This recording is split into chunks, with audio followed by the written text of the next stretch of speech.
Welcome to news wise, मैं हूं आरिफा नूर। आज प्रोग्राम में सबसे पहले हम जिक्र करेंगे जो कानूनी महाज के ऊपर मुख्तलिफ इश्यूज़ और केसेस हैं जिनका सामना हुकूमत को है। सर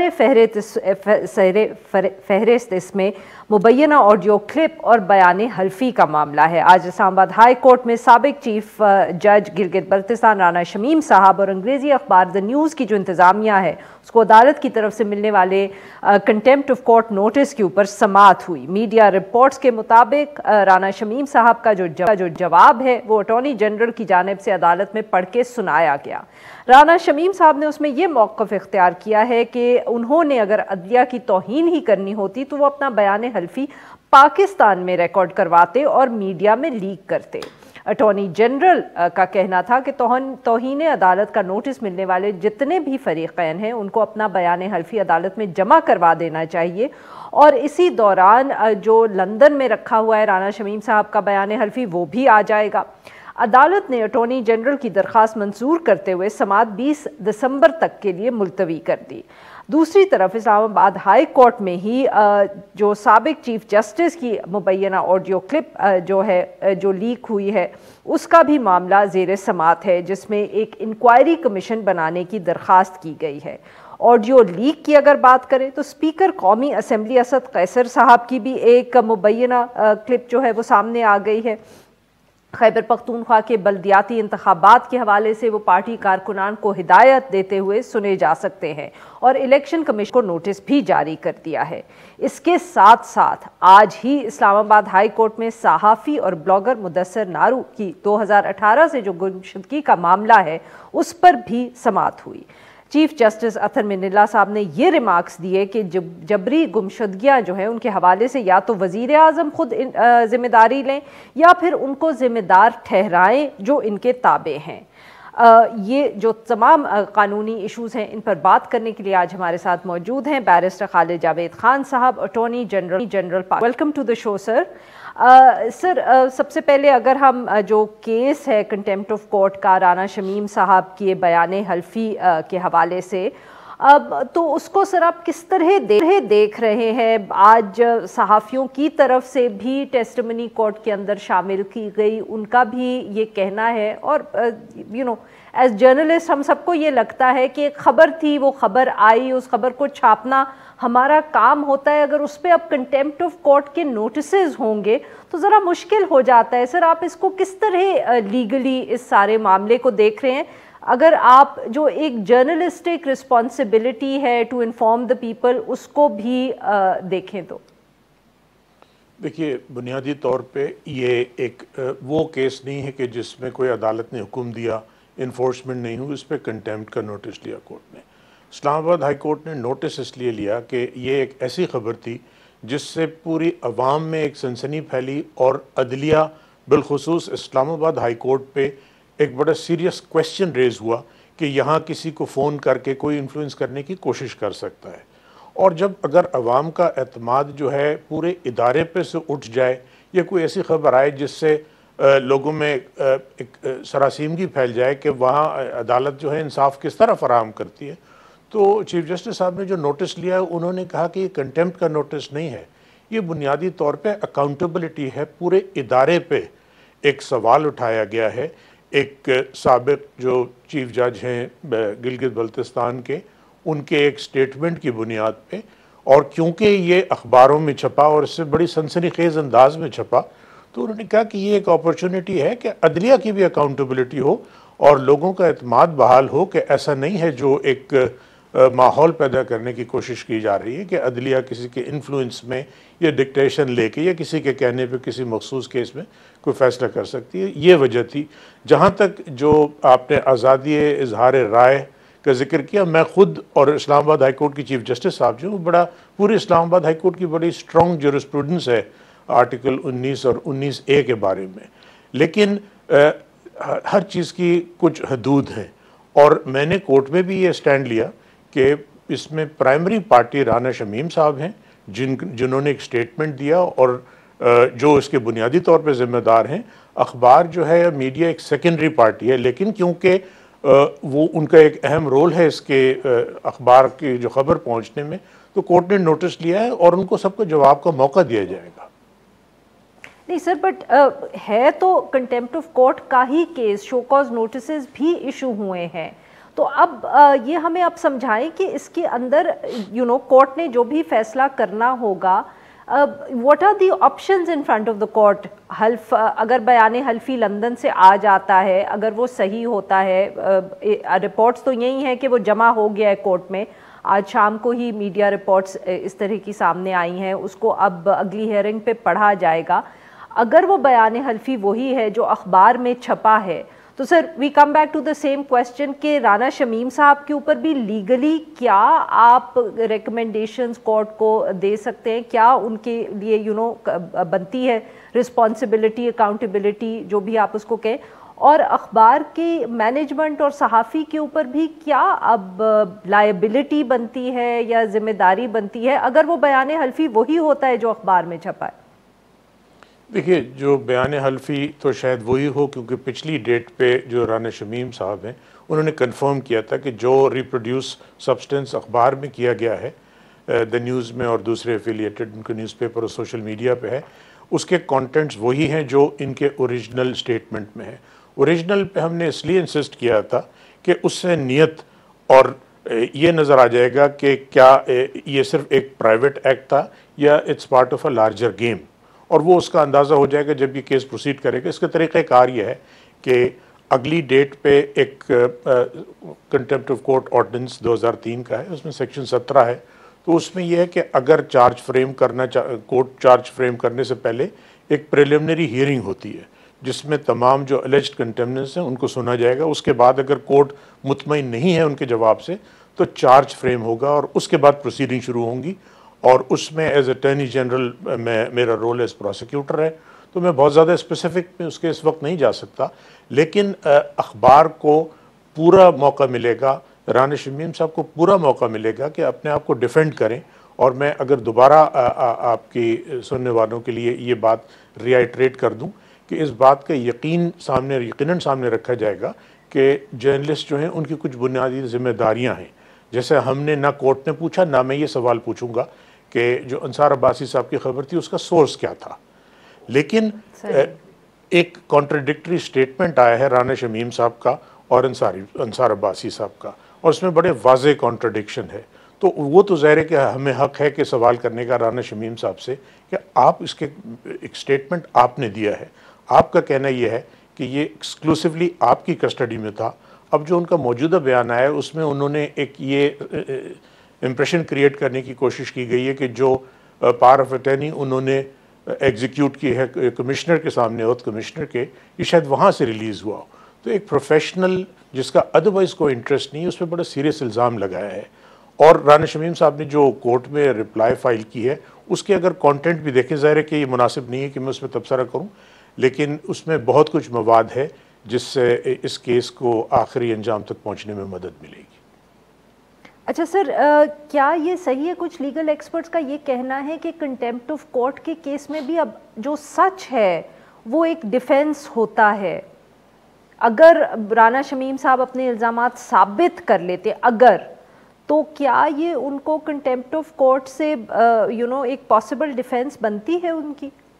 देखिए, अगर वो ये इस्टेब्लिश कर सकते हैं बियॉन्ड एनी रीजनेबल डाउट कि ऐसा हुआ है, तो यकीनन उनके पास एक ये डिफेंस होगी।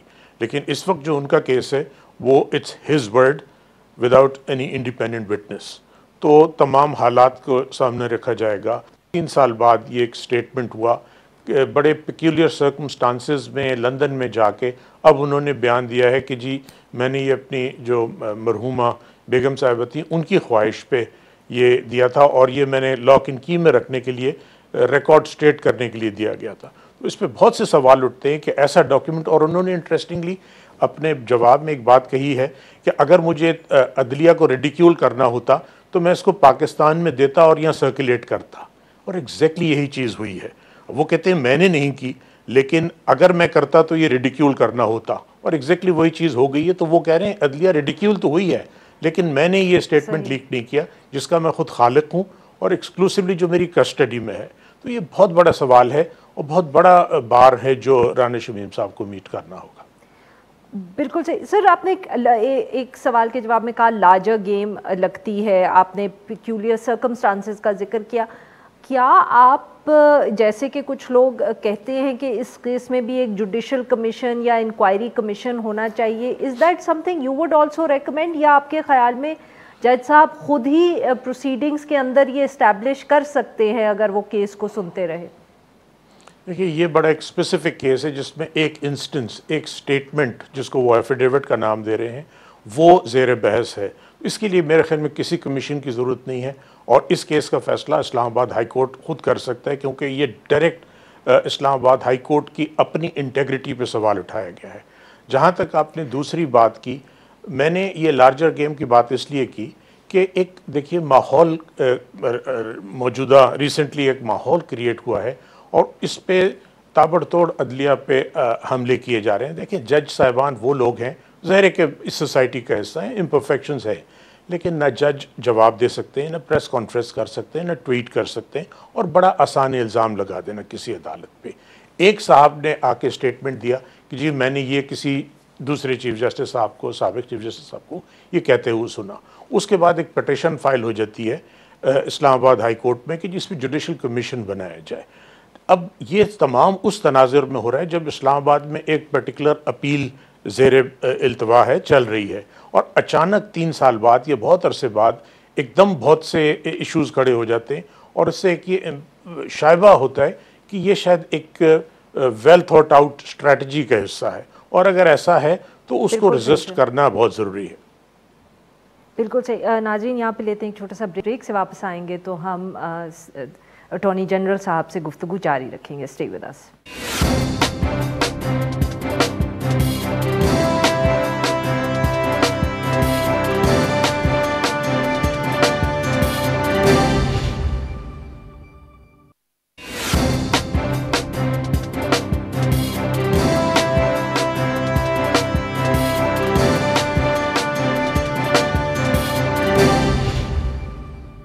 वेलकम बैक नाज़रीन, हम गुफ्तगू कर रहे हैं बैरिस्टर खालिद जावेद खान साहब से, attorney general Pakistan. Sir, very quick question on the Rana Shamim साहब केस। सर, क्या आपकी तरफ से या आपके ख्याल में ये अहम होगा कि इन प्रोसीडिंग्स में साकिब निसार साहब से भी बुलाया जाए उनको अदालत में, वो ताकि वो भी अपना पॉइंट ऑफ व्यू दे सके? आपके ख्याल में लीगली इसकी ज़रूरत है? देखिए, मेरे ज़ाती ख्याल में तो नहीं है, लेकिन जैसे ये केस प्रोसीड होगा तो फिर उसके बाद अंदाज़ा होगा कि इसकी ज़रूरत है या नहीं। सही। सर, एक और इस्लामाबाद हाई कोर्ट में ही बहुत अहम केस जिसमें ऑब्वियसली आज आप भी मौजूद थे, अथर मिनल्ला साहब के साथ आपकी गुफ्तगू भी हुई उसके ऊपर, वो मिसिंग पीपल्स का जो केस है। इट्स एन इशू जो मेरे ख्याल में 9/11 के बाद हर हुकूमत ने मोर और less they've been held responsible for it. Court के अंदर जजेस ने उनको बुलाया भी है, पूछा भी है। सर, क्या कब इसको हम हल कर पाएंगे, और कोई आपके या आपकी हुकूमत के पास इसका हल है? आज भी जो मुकालमा वहाँ हुआ, ऑब्वियसली जज साहब का ये ख्याल था कि आपके ऊपर जिम्मेदारी चीफ एग्जीक्यूटिव पे डाली जा रही है, जिसके जवाब में आपने ये कहा कि सिर्फ उनके ऊपर जिम्मेदारी क्यों आए, वो जो हॉल ऑफ शेम का उन्होंने जिक्र किया था। जी जी, देखिए, बुनियादी तौर पे किसी भी रियासत के लिए लोगों की ज़िंदगी और उनकी आज़ादी से ज़्यादा अहम कोई इशू नहीं है। पाकिस्तान, पूरी दुनिया जो है एक 9/11 के बाद एक जंग से गुजरी, और सबसे ज़्यादा जिसमें पाकिस्तान की कुर्बानियाँ हैं, पाकिस्तान के अवाम की, पाकिस्तान की अफवाज की, पाकिस्तान की लॉ इन्फोर्सिंग एजेंसीज़ की। और उस कॉन्टेक्स्ट में यकीनन ऐसे इंसिडेंट्स हुए होंगे जहाँ ज़्यादतियाँ भी हुई हैं। अब वो चैप्टर अल्लाह की मेहरबानी से हल्के हल्के वो क्लोज़ हो रहा है, और उस चैप्टर के साथ ये चैप्टर भी एक क्लोज़ होगा। अब इसमें एक डायलेमा ये है कि मेरा एक बड़ा पेक्यूलियर रोल है, मैं गवर्नमेंट को भी रिप्रेजेंट करता हूँ, मैं स्टेट के तमाम इंस्टीट्यूशन के साथ इंटरेक्शन भी करता हूँ, अदलिया में भी नुमाइंदगी करता हूँ। बहुत से ऐसे केसेस हैं जहाँ हमारी डिफरेंट गवर्नमेंट अथॉरिटीज़ का ख्याल ये है कि काफ़ी बड़ी तादाद में एक ज़माने में पाकिस्तान के शहरी अफ़गानिस्तान, सीरिया और दूसरी ममालिक में जहाद के लिए गए। अब हमारे पास उनका कोई रिकॉर्ड मौजूद नहीं है कि क्या हुआ, और ये बड़ा पुरानी बात है। अब वो चैप्टर हल्के हल्के वो एक क्लोज होना है। इस गवर्नमेंट का सबसे बड़ा डायलेमा ये है कि ये चीज़ें हमने इनहेरिट की हैं मौजूदा गवर्नमेंट ने, और जैसे आपने ख़ुद अभी फरमाया कि ये 9/11 के बाद से ये फिनोमेना चल रहा है। मौजूदा गवर्नमेंट की पूरी कोशिश ये है कि इस चैप्टर को, क्योंकि ये एक ऐसा ज़ख्म है जो किसी भी सोसाइटी के लिए नासूर के बराबर है, उसको क्लोज़ करना है। और मैं ख़ास तौर पे इसमें डिस्टिंक्शन करता हूँ, एक कैटेगरी है जिसमें सहाफ़ियों की जो अगवा या वो चले गए हैं और वापस नहीं आए। आपकी बात यहाँ मैं काट रही हूँ, मगर सर हल क्या है? कानून साजी, जब 9/11 के बाद ये मसला शुरू हुआ था तब बहुत बात होती थी कि कवानीन बनाने की ज़रूरत है, प्रिवेंटिव डिटेंशन के पावर्स भी ताकि हों, ताकि लीगली जो होना है हो। कमीशन एक बनाई इफ्तिखार चौधरी साहब के ज़माने में, मगर उसके ऊपर तनकीद ये होती है कि वो चीज़ें क्लियर करने की बजाय उन्होंने भी अपनी प्रोसीडिंग्स को इतना सीक्रेट कर लिया कि वो एक और लेयर ऐड हो गया सीक्रेसी का वहाँ। I mean what is the legal solution है सर? ये किस तरह क्लोज करेंगे हम, जो या आप करेंगे जो आप बात करते हैं? जी देखिए, गवर्नमेंट ने अभी कानून साजी कर रहे हैं इस पे, लेकिन एक राय ये है कि मसला ये नहीं है कि कोई कानून फील्ड में नहीं है, मसला उससे ज़्यादा बड़ा और गंभीर है। अब सवाल सबसे अहम जो आपने सवाल किया कि इसको किस तरह क्लोज करेंगे, इस पे हुकूमत की भी पूरी तवज्जो है।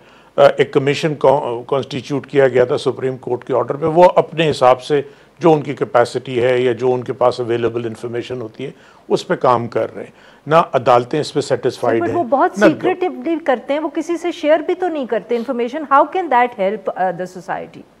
नहीं, वो जो अगर करते भी हैं फैमिलीज़ के साथ, उनको इंटरेक्ट करते भी हैं, लेकिन उसका कोई खातिर ख्वाह नतीजा निकला नहीं है। वो एक फाइंडिंग तो दे सकते हैं कि कोई पर्टिकुलर जो डिसअपियरेंस है वो इन्फोर्स डिसअपियरेंस है या वॉलंटरी है, लेकिन वहाँ भी कोई ऐसा एविडेंस आता नहीं है उनके सामने, क्योंकि ये काम ऐसे हैं कि इसमें बहुत कम एविडेंस अवेलेबल होता है। मगर ये लार्जर, मैं जो इस वक्त बात आपके सामने करना चाह रहा हूँ वो एक लार्जर इशू की है।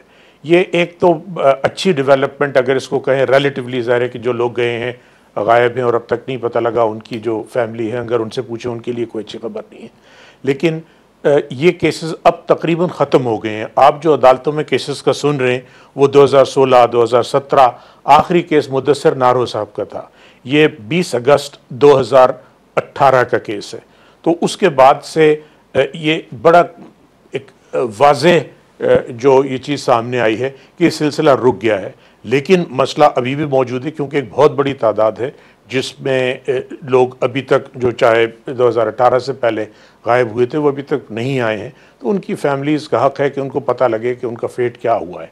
मेरे पास इसका कोई सिंपल या वन लाइन आंसर नहीं है। ये एक बहुत गंभीर मसला है, एक कौमी मसला है। गवर्नमेंट भी इस पर बैठ के सोच रही है।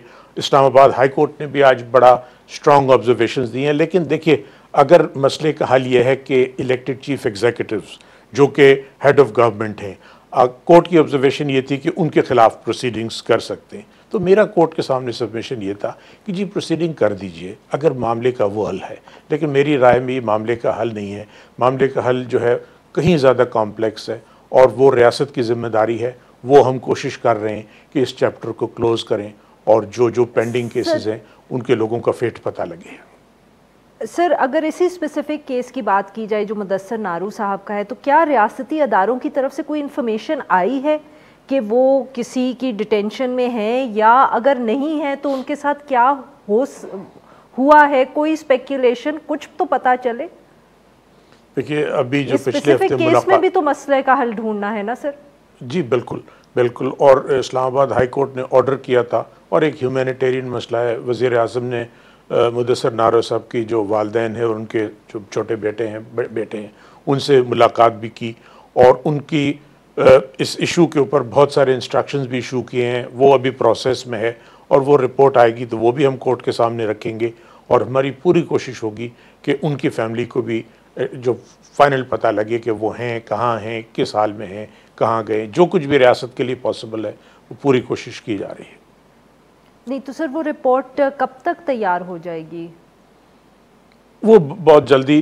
देखिए, रिपोर्ट इन द सेंस कि कुछ वज़ीर आज़म ने इंस्ट्रक्शन इशू किए थे इस केस के, स्पेसिफिक टू दिस केस, वो उस पर एक रिपोर्ट वज़ीर आज़म ने मांगी है और वो बहुत जल्दी वज़ीर आज़म के सामने आ जाएगी। कोशिश यही है कि क्योंकि इस पर पहले भी JIT भी बनी थी जो कमीशन के सामने, ये काफ़ी कुछ इसमें FIR भी कटी हुई है लेकिन खातिर खा कोई प्रोग्रेस नहीं हुई। तो कोशिश ये है कि एटलीस्ट तमाम एवेन्यूज़ जो हैं वो एक्सप्लोर कर लिए जाएँ ताकि ये न पॉसिबिलिटी रहे कि जो रियासत ये काम कर सकती थी। हमारा बुनियादी सवाल यह है कि हम हर वो चीज़ करने के लिए तैयार हैं जो ह्यूमनली पॉसिबल है फेडरल गवर्नमेंट के लिए, ताकि इन लोगों के जो लवाकिन हैं, जो फैमिली के मेंबर्स हैं। मुदस्सर नारू साहब की रिकवरी के हवाले से आर यू होपफुल? देखिए, मैं ना सिर्फ होपफुल हूँ, मैं दुआगो भी हूँ कि अल्लाह करे वो खैरियत से हों जहाँ भी हों। अगर पॉसिबल है वो आज अगर इस दुनिया में, और अल्लाह ताला से दुआ है कि उस दुनिया में हों, अगर हैं तो एटलीस्ट फेडरल गवर्नमेंट पूरी कोशिश करेगी कि उसको अकाउंट फॉर किया जाए, कोर्ट के सामने रखा जाए और ताकि वो मिल सकें। लेकिन हमारी बड़ी लिमिटेशंस है क्योंकि इसमें एविडेंस नहीं है और ऐसे केसेस में बड़ा मुश्किल होता है एविडेंस कि कोई हादसा हुआ, कोई पर्सनल वेंडेटा हुआ, कहीं कोई वॉलंटरी एक्ट हुआ। आई एम नॉट सजेस्टिंग कि मैं इस केस के लिए, लेकिन इतनी पॉसिबिलिटीज़ होती हैं और बिल्कुल एक ब्लैंक स्लेट होती है जिस पे एविडेंस मौजूद नहीं होता है। तो बड़ा मुश्किल है इन केसेस में कोई कैटेगोरिक फाइंडिंग देना, लेकिन ये रियासत की ज़िम्मेदारी है। तमाम अपने रिसोर्स अगर अपने शहरियों की हिफाजत नहीं कर सकती तो रियासत के और हुकूमत के होने का फ़ायदा क्या है।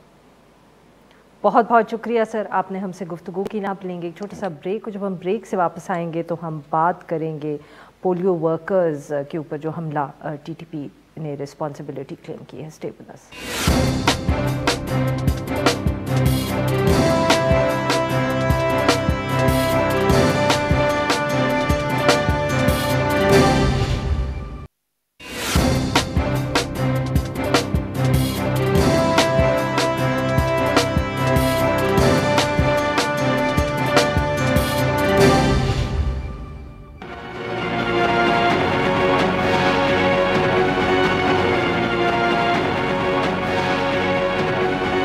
Welcome back. प्रोग्राम के इस हिस्से में हम जिक्र करेंगे खैबर पख्तूनख्वा में जो पोलियो वर्कर्स के ऊपर मुसलसल हमले हो रहे हैं और मीडिया रिपोर्ट्स के मुताबिक जिम्मेदारी जो है वो TTP ने ली है।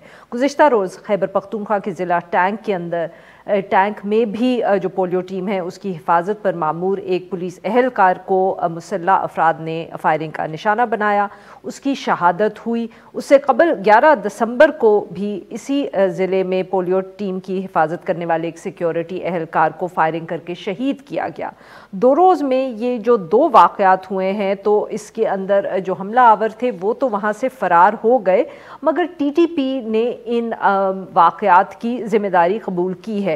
और ये वाक़यात एक ऐसे वक्त में हुए हैं जब TTP ने जो सीज़ फायर अनाउंस किया हुआ था पाकिस्तानी हुकूमत के साथ उसको ख़त्म कर दिया है और इल्ज़ाम ये लगाया है कि जो पाकिस्तान है वो माहदे की शराइत पूरी नहीं कर रहा था। इस सिलसिले में बात करने के लिए आज हमारे साथ मौजूद हैं अरशद अजीज़ मलिक साहब, रेजिडेंट एडिटर हैं Jang Peshawar. Welcome to the show sir. जी अरशद साहब, क्या तफसीलात हैं इस वाक़े की? टैंक के अंदर ही 2 दिन में 2 इस तरह के वाक़यात, TTP ने ज़िम्मेदारी भी कबूल की है।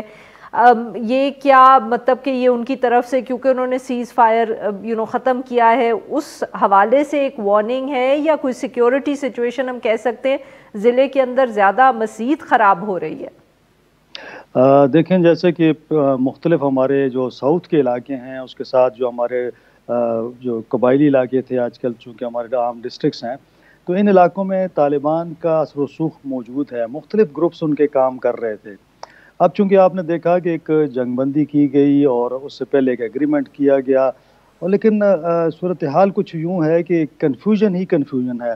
हुकूमत मुझे कन्फ्यूज नज़र आती है, स्टेट जो है उसका भी कोई रिएक्शन समझ नहीं आ रही कि जब आप तालिबान के साथ बातचीत करने गए थे, इस्टेब्लिशमेंट ने बातचीत शुरू की, उसके बाद हुकूमत की नाअहली देखें कि प्राइम मिनिस्टर उसको ऐलान कर रहे हैं कि जी हमारी बातचीत हो रही है। तो जिस चीज़ को राज में रखना चाहिए, खुफिया रखना चाहिए, बातचीत करने के बाद, कुछ शराइत तय करने के बाद जी नाज़रीन, we seem to have lost contact with our guest. एक छोटा सा ब्रेक, स्टे विद अस।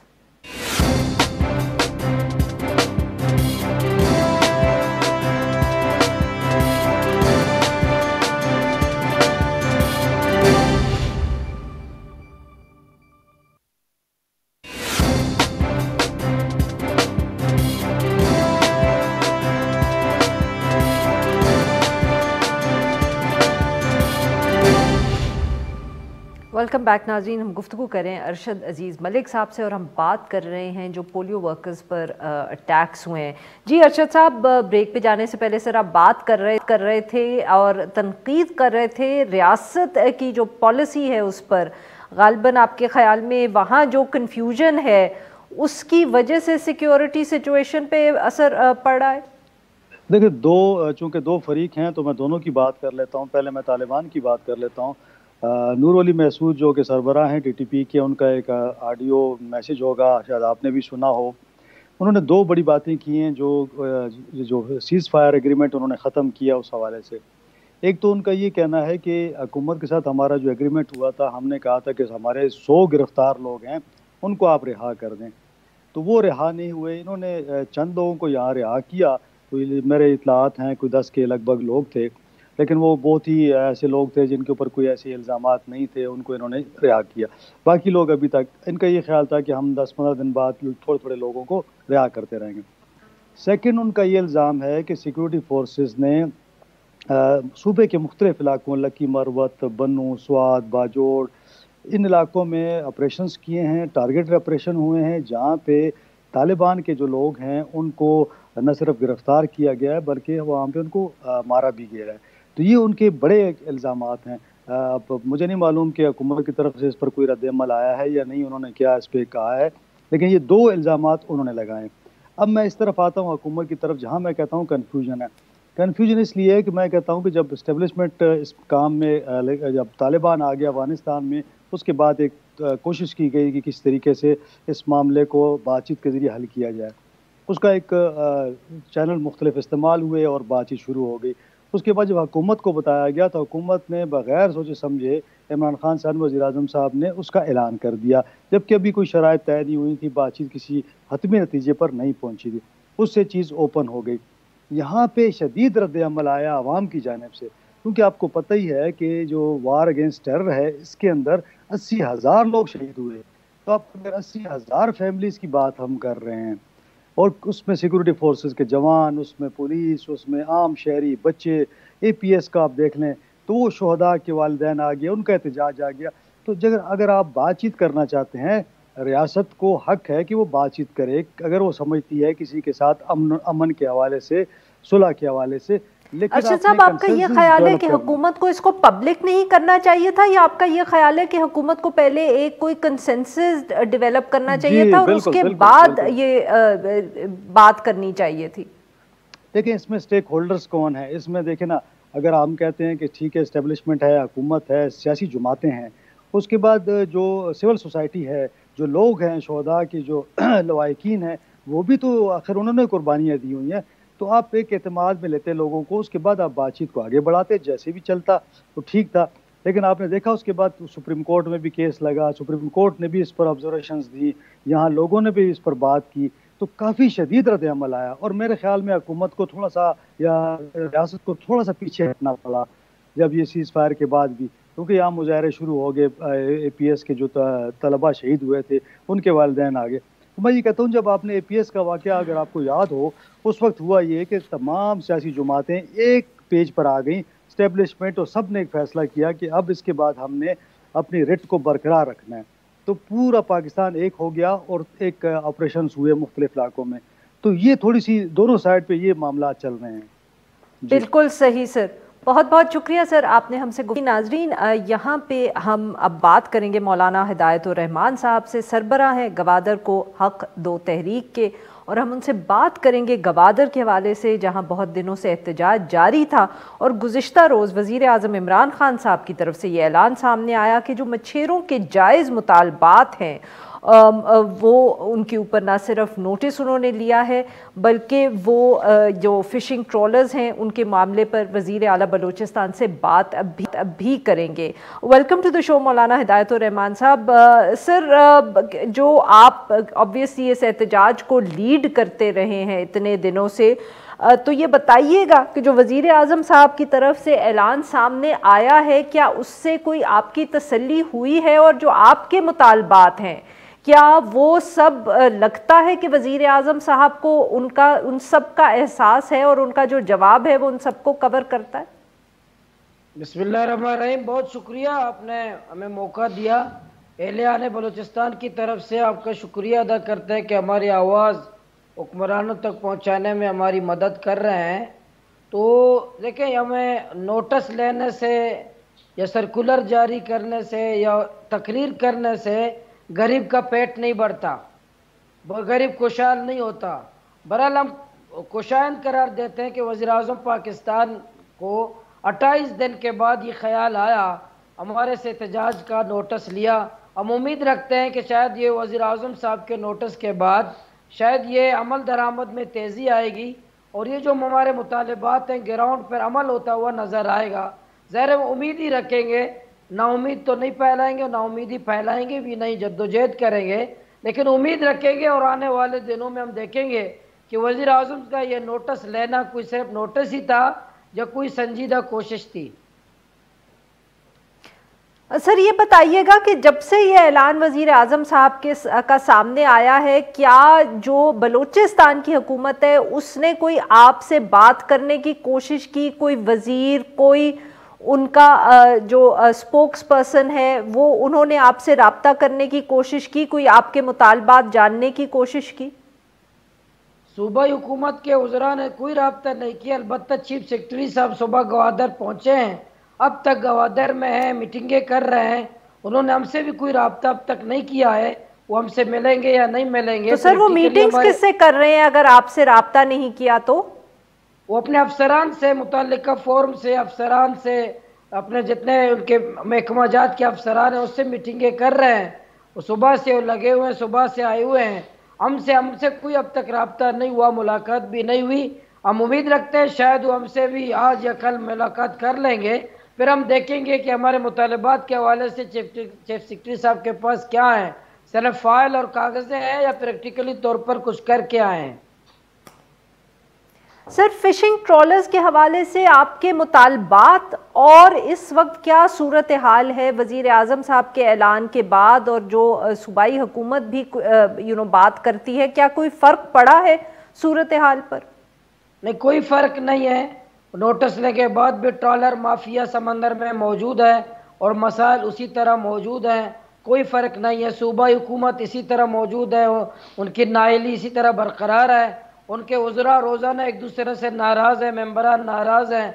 वज़ीर आला साहब ये मनाने में मसरूफ़ है। बाकी 3 साल जैसे जाम कमाल अपने हर वज़ीर को मनाने में दिन रात लगा रहता था, और ये मौजूदा कुद्दूस बेज़ंजो साहब भी रोज़ाना अपने वज़ीरों को मनाने, उनके घर जाने, उनको खुश करने, फंड देने, फंड के वादे करने में मसरूफ़ है। और हमारे आवाम की तरफ, माहिगीरों की तरफ, गरीब तबके की तरफ, एहतजाज की तरफ उनका कोई तवज्जो नहीं है।